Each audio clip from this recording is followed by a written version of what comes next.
Friends good morning అండి.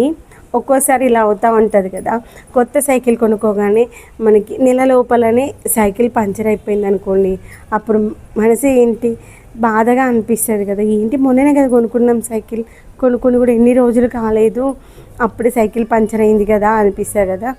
మా ఊరు సైకిల్ కూడా అలానే అయిందనమాట. సైకిల్ కొన్నాక 15-20 రోజులకేమో ఆ యొక్క సైకిల్ టైర్లో గాలి అస్సలు ఉండట్లేదు అనమాట. మేము ఎంత కొట్టినా కానీ మార్నింగ్ స్పోర్ట్స్కి వెళ్ళేటప్పుడు కొట్టుకుంటారా, మళ్ళీ స్పోర్ట్స్కి వెళ్ళేసరికి మళ్ళీ తగ్గిపోతుంది. మళ్ళీ సైకిల్కి గాలి కొట్టుకుని మళ్ళీ స్కూల్కి వెళ్తారు, స్కూల్కి వెళ్ళేసరికి మళ్ళీ తగ్గిపోతుంది. అలా కంటిన్యూషన్లో అవుతూనే ఉంది.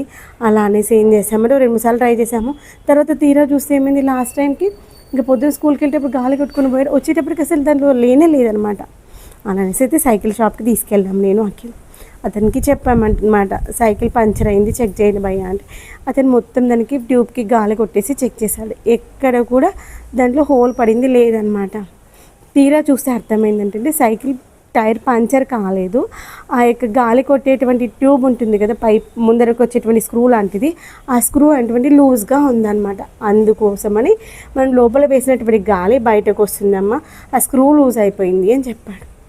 అప్పుడప్పుడు ఇలానే అవుతూ ఉంటుంది కదా, మనం ఏదైనా ఇష్టపడి కొనుక్కొచ్చుకున్నప్పుడు దానికి కొంచెం చిన్నగా ఏమన్నా అయిందనుకోండి, మనసుకు చివుక్కుమంటుంది. అఖిల్ అదే ఫీల్ అయ్యి, మమ్మీ మొన్ననే కదా సైకిల్ కొనుక్కున్నాము, అప్పుడే సైకిల్ ఎందుకు ఇలా బాధ అన్నీ ఏదో ఒకటి చేస్తూ ఉంది. అంతకుముందేమో బ్రేక్ లూజ్ అయినాయి, పోయి చెక్ చేయించుకొచ్చుకున్నాను, టైర్ చేయించుకున్నాను.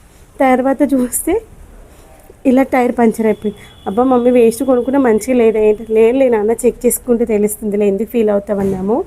అదే ఒక్కోసారి మనం ఏదైనా బాధ వస్తే బాధపడతా కూర్చుని దానికి సొల్యూషన్ దొరకదు. సొల్యూషన్ కోసం ఆలోచించామని